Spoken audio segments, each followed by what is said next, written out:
my first exercise in putting a video together for quite some time, and in fact I'm using Clipchamp, so it's a bit of an exercise and a learning curve as far as I'm concerned.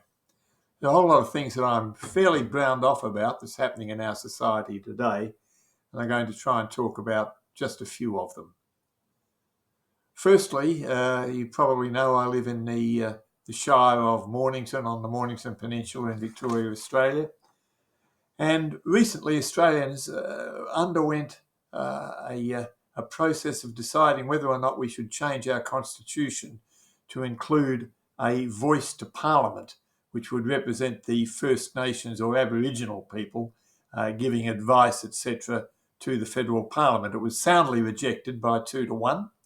And basically, the Australian community won't vote for any particular decision or process that gives a benefit to one part of the community but not another, particularly on the basis of race, which is really, I think, what the voice was about, whether they like it or not. Either way, the community voted against it quite significantly. The Yes people have never really accepted that, and we have a very woke Shire Council here, the Mornington Shire Council, and they recently announced essentially that they're going to introduce a local voice. Now, they were bleating that it's not a voice, it's just an advisory committee, which is basically the same as what the voice was. In spite of the outrage from many members of the community, the council went ahead and, in fact, has proceeded to put out a draft process for community comment, giving us a whole 3 or 4 days to actually get back to them. Quite amazing, this bunch. They really are hopeless. So basically, some of the items that are mentioned is that the Shire is going to establish an external advisory committee comprising of local Aboriginal and Torres Strait Islander people. Whether they'll ever be prepared to ignore the advice is anybody's guess. They'd have to be pretty brave in this society. They're going to develop stronger relationships with the registered Aboriginal party, our local Aboriginal party, and deliver activities for NAIDOC Week. It seems as though every week in Australia is NAIDOC Week, but this is the Reconciliation Week and National Aboriginal Islanders Day Observance Committee. They also are going to enhance and promote the Aboriginal history, conduct a review of cultural learning needs for staff. Are they joking? Conduct an audit of cultural safety practices within council. My God. And consult with the community on options for acknowledging the significance of the 26th of January. And of course, this is the foot in the door to Move Australia Day. We'll never get a day that everyone agrees to. I don't know why we simply don't stick with it or give it away. But even more importantly, they've gone ahead and said that they will, in fact, procure from Aboriginal-owned businesses, presumably where possible, and provide funding to community groups for Indigenous events and activities. We have 170,000 people on the community. About 1% have identified as Aboriginal people, 1,700 people, and probably of those, about half of them have made it up in any case. And heaven knows just what percentage of blood, if you like, remains in the remaining people that do claim Aboriginal heritage, but I guess that's by the by. So the Mornington Council, in their normal way, has stuffed up yet again, in my view. However, they are not alone.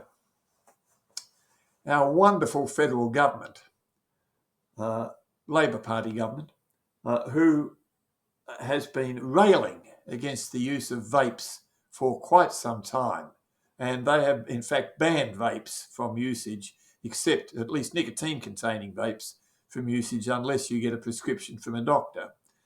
However, they did some sort of devious deal with the Greens, and the outcome is that now they have said that our pharmacists will have to sell vapes in the future. No, that's not true. That our pharmacists will be permitted or allowed to sell vapes in the future. It's absolutely ridiculous that the pharmacists, who are providers of health, if you like, are being asked to provide vapes. We may as well allow them to be tobacconists as well. Fortunately, a number of the pharmacy groups have said that they will not sell them. And I think it's just outrageous that the government is so blind as to think that they could get away with this without any uproar at all. Honestly, totally not thought through and kowtowing to the Greens. We don't quite know what they agreed with the Greens that they would get in return. Something to look forward to there, I guess. Meanwhile, at the state level, hello, we've lost our focus. At our state level, where we also have a Labor Party and they have almost economically destroyed this state, but we might go into that at another time.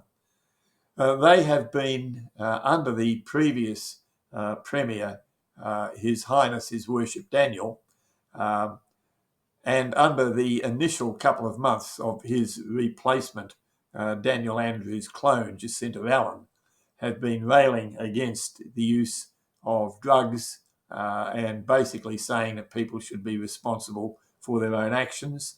But now they've done a backflip, and I suspect again it's because of the Greens, that they've got something from the Greens, and they're now going to allow pill testing at music festivals.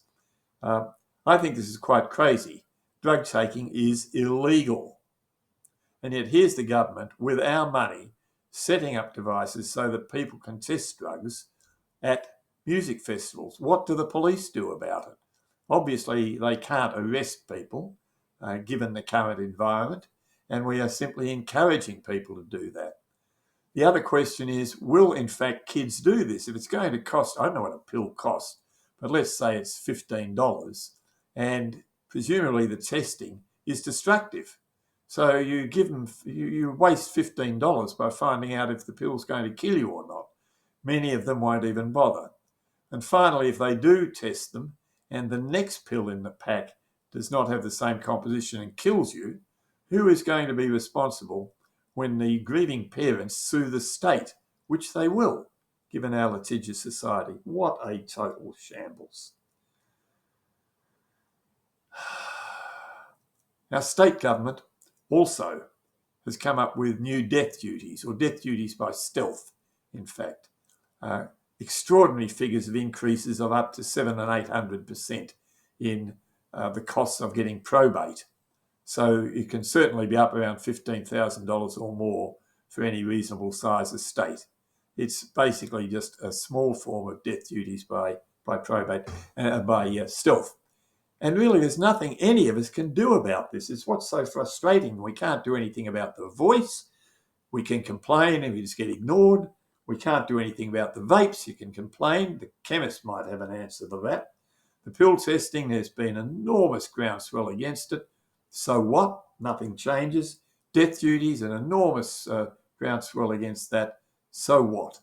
So honestly, there's very, very little that can be done about such matters.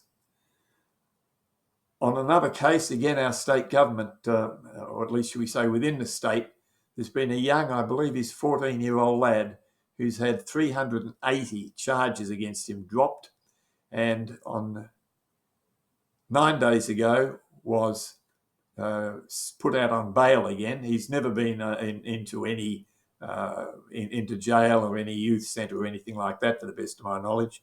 We just dropped the charges, and within the next 4 days, he again was involved in burglaries, aggravated burglaries, car stealing, and he's up in front of the courts again on bail. He just got out on bail. Now, this kid is on a refugee visa. This kid is beyond help. We should simply deport him. We should not have him in our society. I don't believe there's anything you can do to try and change the outcome for the future for this kid. Absolutely hopeless is what we have in front of us. So there are a few of the things that are really getting up my nose at the moment. Oh yes, and one little joyous one, our glorious federal government. Unbelievable. I actually think we have not a bad system of government in Australia. I quite like the Governor-General system. In my view, the Governor-General should be seen and not heard. Absolutely not heard. Now, the latest female appointed to the situation is an avowed non-monarchist, in fact, and she's certainly very left-wing in her views. That's all right, that's not a problem. But it does seem that such a strong Republican surprisingly accepted the post of Governor-General. The Governor-Generals in the past have been paid $490,000 a year. $490,000 a year for attending garden parties, basically. We do need them, of course. The Whitlam problems in the 70s did show we do need them, but that's once in every 60 years or so. So basically, they go around and open flower shows. However, our current Governor-General has just had a pay increase of over $200,000. $700,000 plus, of course, the wonderful use of the wonderful mansion on the foreshore in Sydney Harbour, plus the use of Government House, or at least whatever it's called in Canberra, together with all of the perks and extras that go with it. And why did she get such an increase when the previous incumbent only had $500,000? Well, apparently all the previous incumbents, who were men, of course, shame, they were men, they had military pensions that they would also get when they retired. But this poor lass, who's never done anything in her life, as far as I can see, won't get a military pension. So therefore she will have to survive on that lousy $500,000 a year for the 3 or 4 years while she's Governor-General. And then, even worse, she will have to survive on a 60% CPI-adjusted pension of $300,000. How can you manage on $300,000 a year? And Albanese signed off on this. Honestly, local government, hopeless and incompetent. The state government, words fail me how incompetent they are. And the federal government, hopelessly incompetent. This country is in serious strife. I wish I could be a little bit more positive about it, but I can't. Within Victoria, the chance of getting a replacement for the current disastrous government is virtually zero. It is possible that the Labor Party will be out at the federal government, but the local councils, I'd abolish them all and do what they do in Brisbane and just have one very large operation for the whole of Melbourne and surrounds. In any case, rant over. Enjoy the day. Bye.